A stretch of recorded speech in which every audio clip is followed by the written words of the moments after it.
Welcome back to Perkins Pipes. Got this little estate Kaywoodie medium pear that a friend gave me. Thank you again, Julie. Thank you so much for that. This goes back, 30s, 40s, somewhere in there. Goes farther back than the topic we're going to talk about today, which itself, I'm sure, goes back farther than some of the people watching this video. Got good old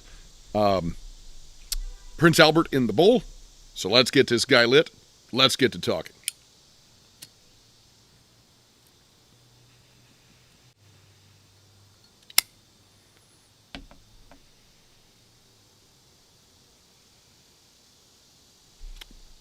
If you've been watching this channel for any length of time, you know that I'm a Latin teacher, high school Latin teacher.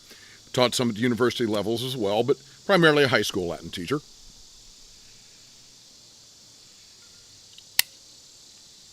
And as far as I'm concerned, I want to try to teach the whole child, right? So it's not just the grammar, but you got to get into the history, you got to get into the culture, you got to get into all the stuff about ancient Rome and so forth. But then we sometimes go beyond that. We also go into classics, as in classic music. And I'm not always just talking about classical, but classic music, like the 1964 hit by Sam the Sham and the Pharaohs, Wooly Bully. Don't ask me why, but here recently,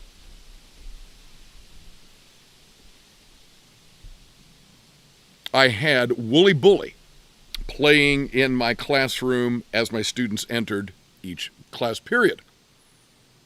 And we'll link to this in case you are one of the people who does not know the classic Wooly Bully by Sam the Sham and the Pharaohs.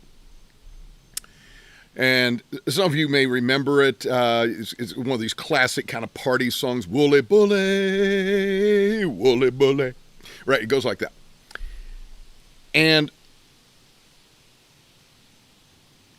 I asked the students as they were coming in, how many of you guys know this song? Now, let's be honest, a lot of 2024 high school students actually do know quite a bit about classic rock. They've heard it from their parents, they've heard it from their grandparents.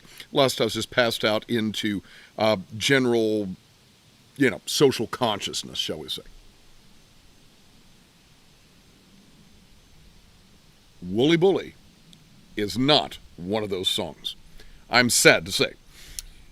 Most of my students did not know. In fact, one or two maybe had heard it. So vast majority had not heard it. And so I kind of hammed up the typical older adult thing, what's wrong with you kids today? How can you kids not know this stuff? That kind of thing. Which, by the way, goes back as far as human beings have been on this planet. Older people have always complained about the current generation.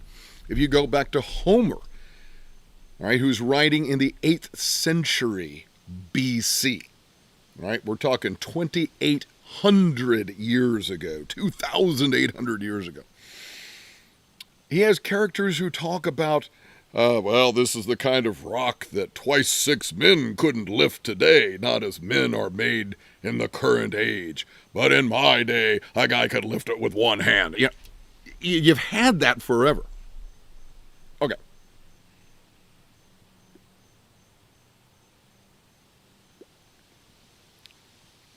As the day went on, and more of my students expressed the fact that they had not heard Wooly Bully, it really got to crossing my mind just how ephemeral, how short-lived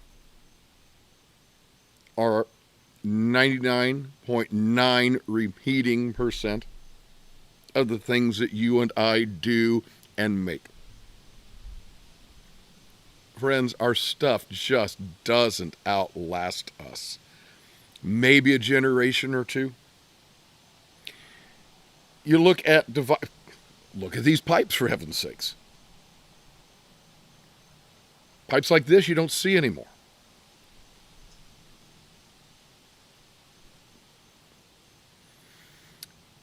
And when you stop and think about it, over the vast span of human history, from antiquity to today,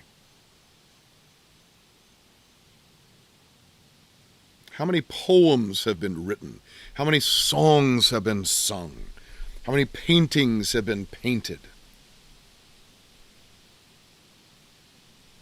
And you and I know precious few of them.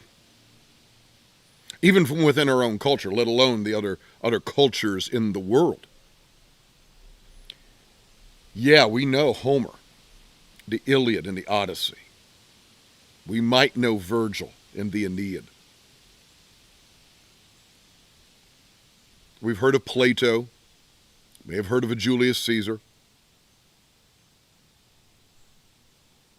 But friends, that is a vanishingly small percentage of the total number of human beings that have lived on the planet, and things that you and I think are so big, or that were so big at the time.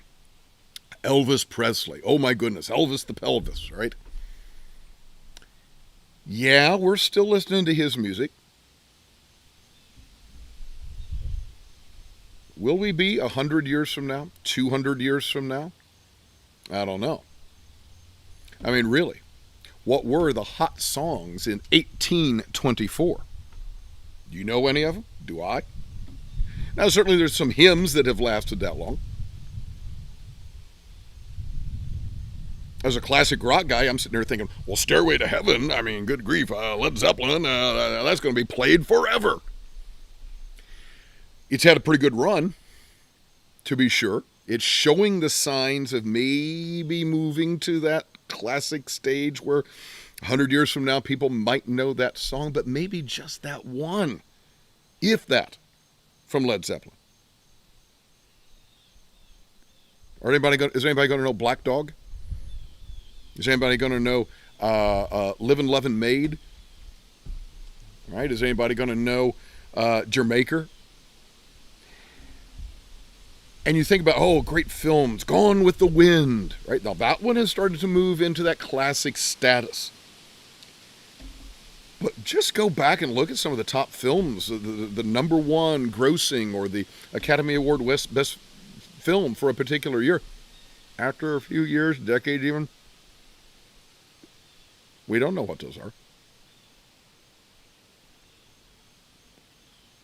And there's a part of that does make me sad. I'm not going to pretend otherwise. As a classics guy, as a guy who's into history, teaches history, it does make me sad. All the poems, all the lines of thought and creativity and so forth. Honestly, they really are ephemeral. They last for a day and no more. And rather than let that stay depressing, it really did make me think of something that Jesus said. And this is Matthew chapter 6. He says, and this is the New Living Translation. In fact, you can see it on the spine there, New Living Translation. He says, don't store up treasures here on earth where moths eat them and rust destroys them, and where thieves break in and steal. Store your treasures in heaven where moths and rust cannot destroy and thieves do not break in and steal. And I was going to pull some references for you, but quite frankly, there's too many. References that the Bible makes to what we call the refiner's fire.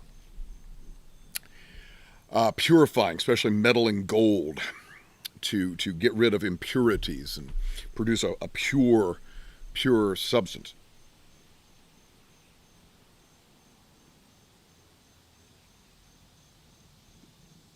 The Bible talks about that. It talks about our works being tested in that way.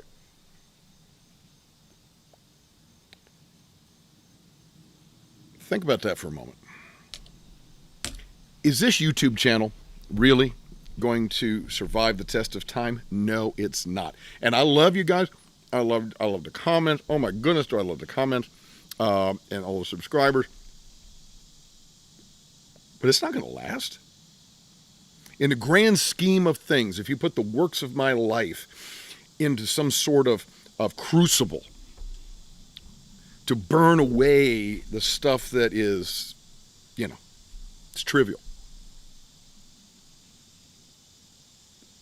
I'm sad to say, probably most of the things I do are trivial.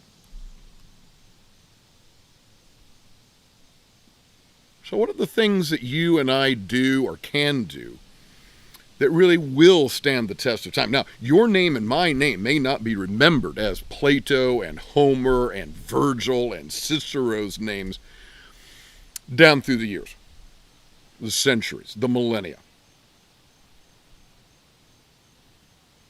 But I would argue that that's not really the audience that matters. What will you and I do that will be remembered by God, that will make him smile? Not in a sense of, hey, Jesus, look at all the stuff I did for you. Will you let me into heaven now? No, we're not talking about that. We're not talking about earning your way into heaven. It's not that. But Scripture does say that God will test our works with fire.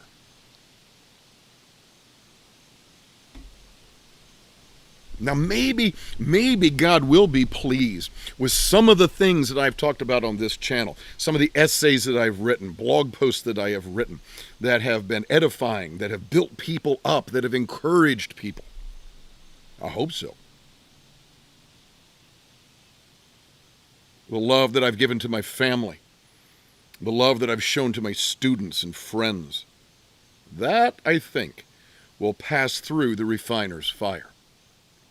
So now, Wooly Bully may not be a known song by a lot of high school students in 2024.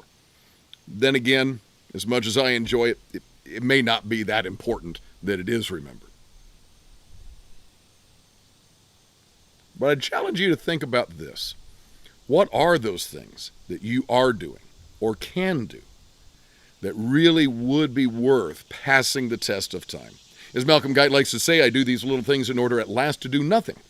Or as I like to say in Latin, Parva ago ut tandem, nihil agam. Have a wonderful day. There was a man who walked the earth, diesel and